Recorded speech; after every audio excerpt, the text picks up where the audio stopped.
Hey there, I'm Chris Kroll, editor-in-chief of Solar Builder magazine. The residential solar market has changed, and likely for a good long while, which means residential solar business models need to change too. And over the next few episodes of Power Forward, we'll discuss some actionable strategies for restructuring your approach so that your solar installation business can be more resilient in the years ahead.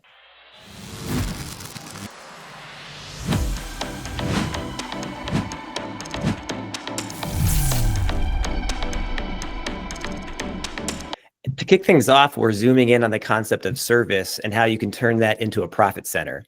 And while you're scoffing at that idea, I'll introduce our guests.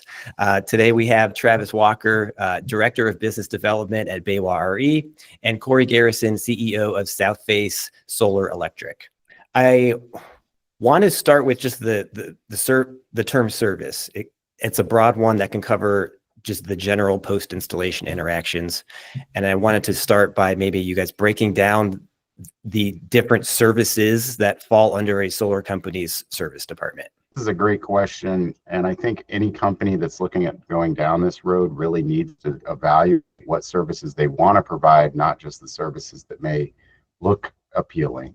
It really boils down to what type of services do we want to do? What does that look like? And then we build a pricing matrix based on the things that we want to do, and then be nimble enough to adjust to it, right? Some of the services that we've seen installers really take advantage of is kind of fall into 6 or 7 categories. First being kind of monitoring and diagnosing, so making sure you're watching the system, the performance, flagging underperformance, which I think is pretty standard. Preventative maintenance, cleaning, tightening, things like that make the system just perform better and have a longer life cycle. Corrective services, so fixing what might be failing, fixing different parts. Then obviously warranty, RMA work, managing those claims from the manufacturer, shipping, logistics, installations, all of that good stuff. You can also talk about customer support, so answering questions, helping with billing, system upgrades. So are you adding an EV charger? Something we did to our house, which is adding a battery post install of solar panels, upgrading the monitoring hardware as new technology comes into play, right? And then lastly, is probably a topic that we're going to spend a lot of time talking about today, but repowering, which is a unique opportunity to revamp aging systems for better performance and reliability, really focusing on systems that maybe weren't done correctly, or frankly, just from an age perspective, technology has changed so much, it makes that system not effective anymore. And so without having to change out the whole system, I think it's a great opportunity to provide value to homeowners, which is our number one role in all of this. Number two, it's a great option to drive revenue. It's an opportunity, and because the customer needs this product, right? They bought this system, it's not working correctly, and now you're repowering their system. And a great way to get referrals. If you fix something that's broken, it's almost better than installing it the first time. So Yeah, and that is the topic that we're going to focus on specifically today, is repowering. You guys touched on a lot of things I'm interested in, and maybe we'll get to in some future episodes of this series. But thinking about repowering specifically, how are you generally pursuing these repowering jobs? Is this going through your old customer database and following up? Is it advertising homeowners that have orphan systems that their original installer is gone, and you're kind of trying to get new customers in that are stranded out there? What is it? All of the above? For us, it's all of the above. When we do repowering, we have to pull many different sources. Online marketing is still king in a lot of the stuff we do, so we try to targeted marketing that way, chasing customers. We actually are looking at trying, especially with service and repowering, going in and doing a little behavioral marketing, maybe in the Facebooks of the world, so to speak, so we can really narrow down the target that we're after. Because repowering, beauty of these type of jobs is that you're dealing with customers that have already bought in and drank Kool-Aid, so to speak. They have an investment sitting there, and it's either working, not working as efficiently, or not working at all, which is what we find a lot of times. And then you have the companies out there that kind of collate and have orphan system finance companies. They have a ton of orphan systems that they literally pay us to go out, inspect, and then put together a proposal on what it's going to take to make them work. I think another smart way that we've seen from various installers is partnering with like real estate agents or inspectors as kind of a lead opportunity. A lot of times they may be seeing these opportunities that are just not available to us, and they see the frustration that the end customer is having or the homeowner is having. Being able to refer someone good to those projects is really, really great. And then creating like a call campaign, right? Figuring out, okay, if it's X amount of years, call it 7 years or older, are we just doing a service call? Hey, how are things going with your system? I know if the folks who installed my solar system today called me and said, hey, how is everything going? I feel great about that. For your current, maybe past customers, Corey, how do you go back through customers of your own to collate that list? Or are you just waiting for, something to maybe go wrong or something you're noticing and monitoring for repowering in particular? Or like, it's been 5 or 7 years or warranties are past due, and that's when you're following back up. Do you have a specific strategy for that? So we're still working through a lot of those, but going after our own customers in that regard, I would say that 5 to 7 year mark seems to be a good check-in point, especially if you're chasing for us, we look at it, we're trying to get a service agreement with them, usually on an annual basis, to where they feel more committed to us and we feel more committed to them. So deepening that relationship with the customer. Therefore, if they do have an issue, we'll be the first they call. It also allows us to get them to opt into like a drip, so to speak, campaign where we can actually like a little bit of information out to them. Hey, have us come out and just to look at, see what's going on. Would you like to see a system diagnostic of how your system's performing? And then we base that on like a PV watts analysis. This is what it should be doing. This is what it is doing. Let's dig a little deeper here. And as Travis alluded to, customers are extremely receptive to that, especially if we're talking about power that they may be missing or that they aren't getting. To add to what we were talking about, I do think making sure that you pick the right brands to partner with is really important when you're talking about, okay, how do I collate a customer list? If I collate a customer list and I attack that list and we're making phone calls, and then the brand I install for them isn't reliable or isn't a steady brand or a brand that my team is familiar with, then you kind of actually did more damage than not calling them at all, right? So I do think that that is an important component in just making sure that we're partnering with the right brands as we do a lot of this work. Corey, and we're thinking about this, like the repowering job itself, do you feel like part of it is just at the outset, for your own customer base, if you have opted them into and are just generally keeping in touch with them and doing your kind of those other annual services over time that we've been talking about, a repowering opportunity maybe just naturally comes up. It's not like you haven't been in their life for 5 years. Correct. I think that's more of the tack that we've been going down. We haven't actively, especially our own customers, if we have agreements in place with them, we're trying to let that organically happen as much as possible, but just keeping them TOMA, we refer to top of mind awareness. Hey, we're still here, still partnered with you. We still want to help you any way we can. Monitoring has come so far, we can actually go and see what systems are having issues.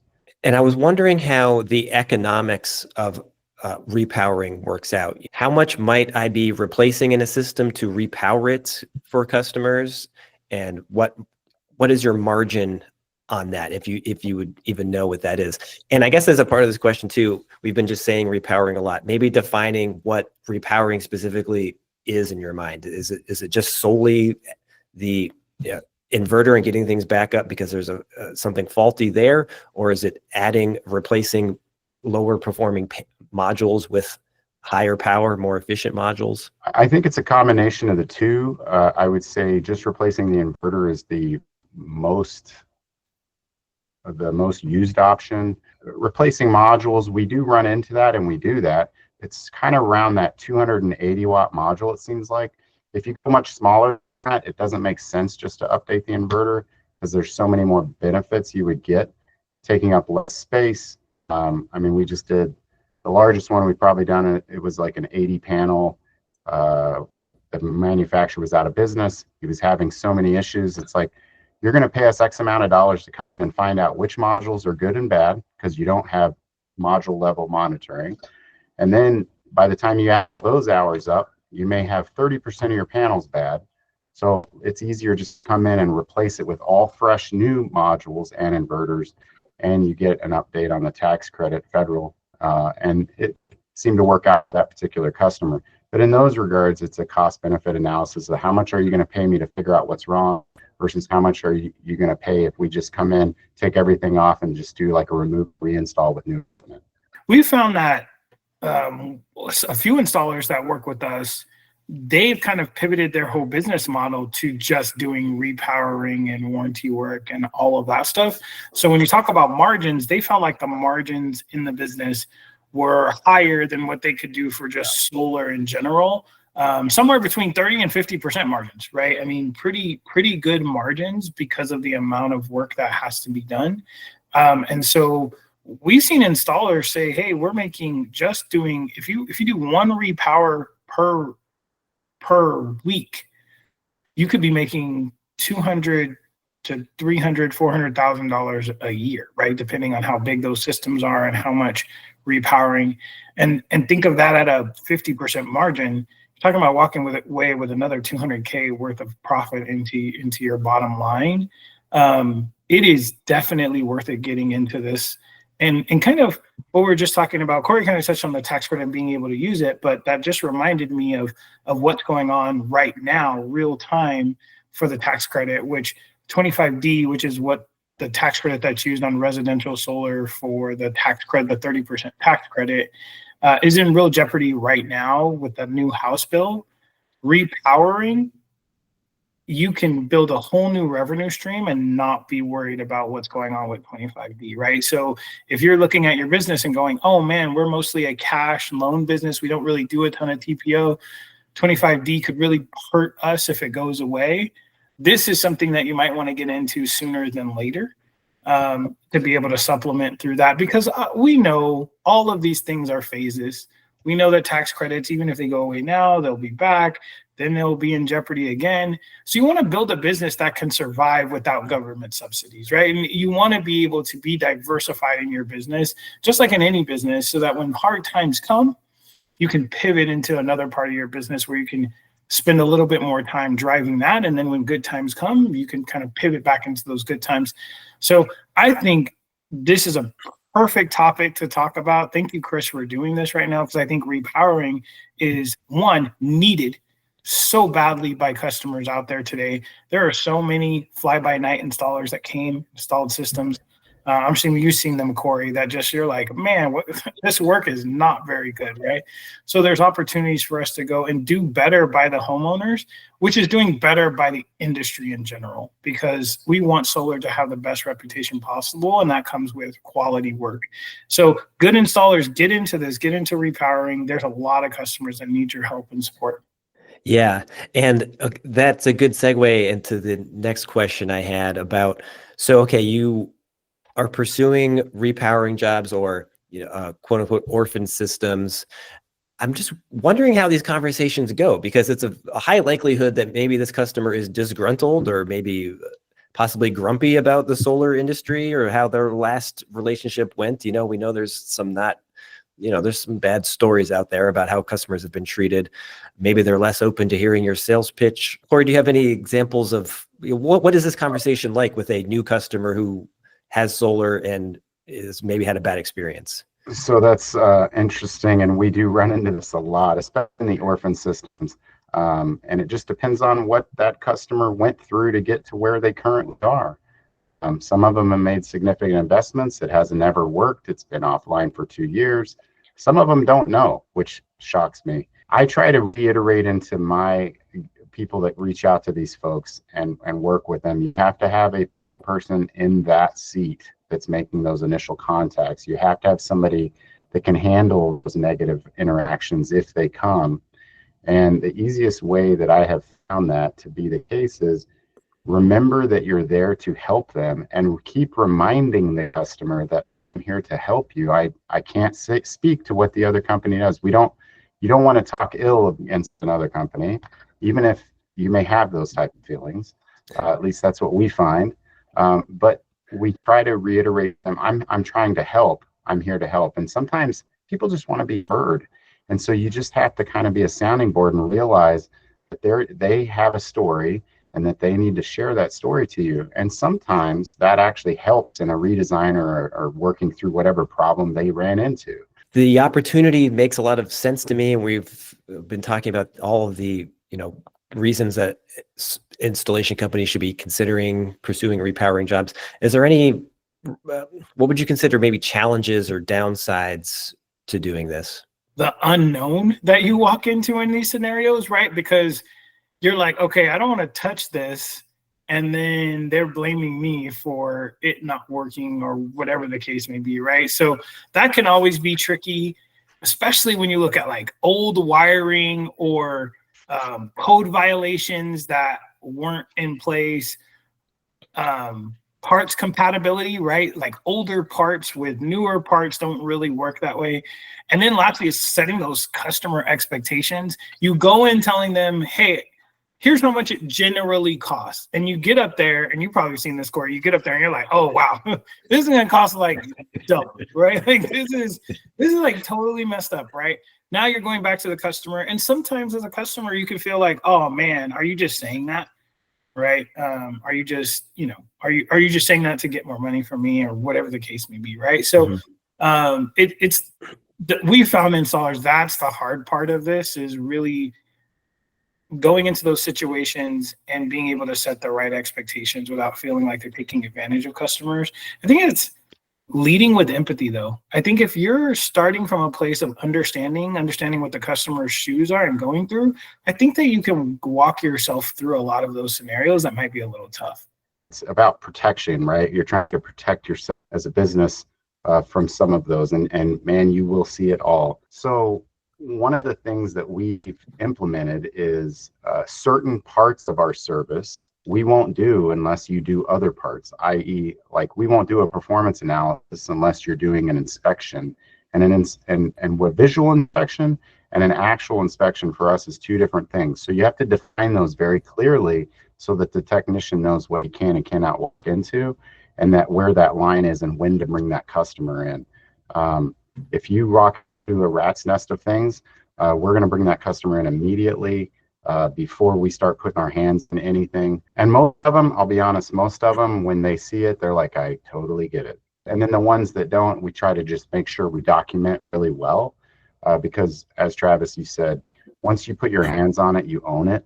But you can have all those conversations before you ever walk through the door. We touched on this a little bit in terms of different ways to structure this as a line of business, possibly, and maybe how much revenue you could expect. And Travis, I guess, want to know if there's anything else to mention there from other customers you've heard of, like in terms of, should I be all in on this? Is this just kind of low-hanging fruit that I should just get excited about when the opportunity arises? What are the different ways to structure this? Yeah, I mean, there's really three, I think, ways you can attack this, right? Which is reactive only. Hey, if customer calls me, then I'll go do it. The customer is going to be more engaged in that process, and so ideally more profitable and stickier customer, but unpredictable. You can't really build it's hard to build a business plan off of, if someone calls me, then I'll help them.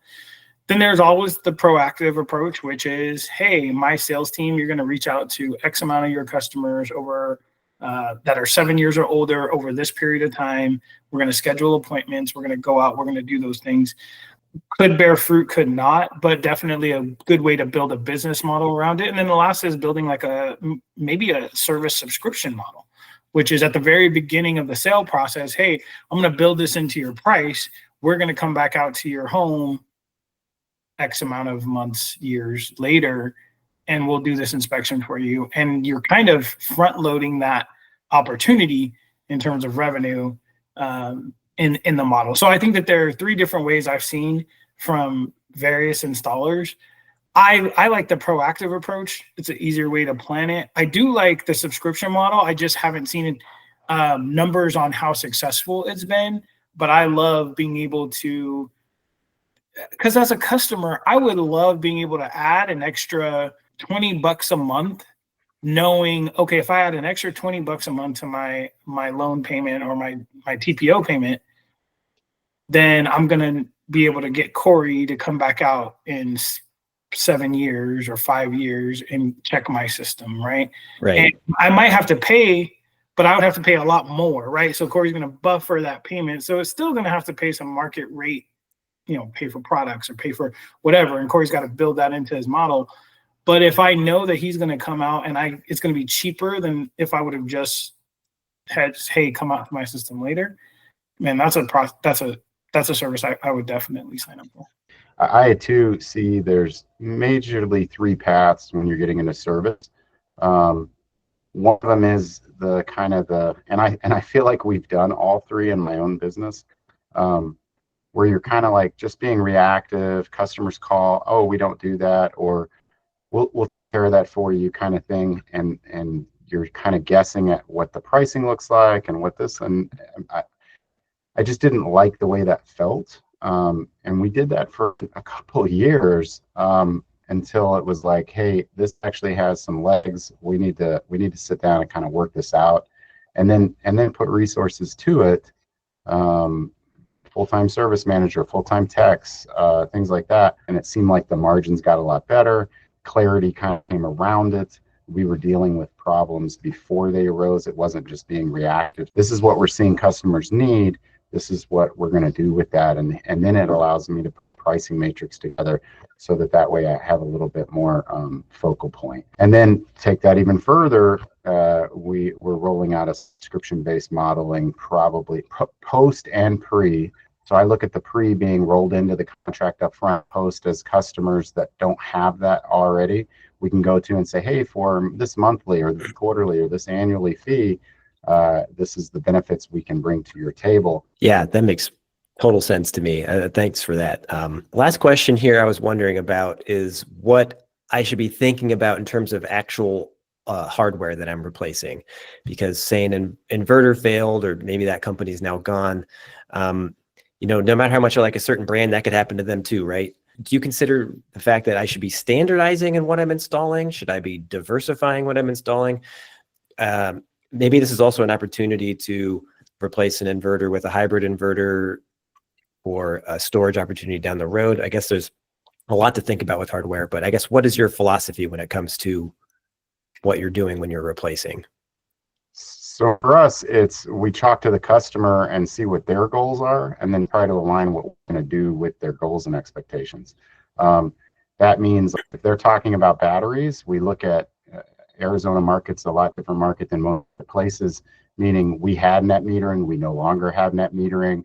Where is that system at in that format? Are they grandfathered in? Are they not? What rate are they on? I mean, you have to basically be able to look at all these analyses, but the basics of it all come down to what is the customers, are they just wanting the thing to work again? And so we try to take the quickest path to get them to working. And then we also mirror that with, this looks like it could potentially be better for you if you move towards a direction like this. If you're trying to up some, let's say a battery, something like that. Most customers will tell you what they want if you listen and can understand what they're saying. That's kind of a good note to end on. It kind of come full circle. The bottom line to all this is just really listen to your customers, go in with that empathetic mindset and just be a problem solver and actually be with them for the long haul, regardless of what experiences they had beforehand. We're going to all repower this industry together, no matter what happens next, right? So it's not just that one job. It's kind of everything we're building as a solar community, I think. So Corey and Travis, I want to thank you for taking the time to stop by Power Forward today and talk about this topic. It's very important today, I think. And I think the conversation we had is hopefully going to open some eyes and maybe lead some businesses down a new path to just help customers out there and just put a better foot forward for the industry overall. Thanks for having us. Thanks, Chris. Appreciate it.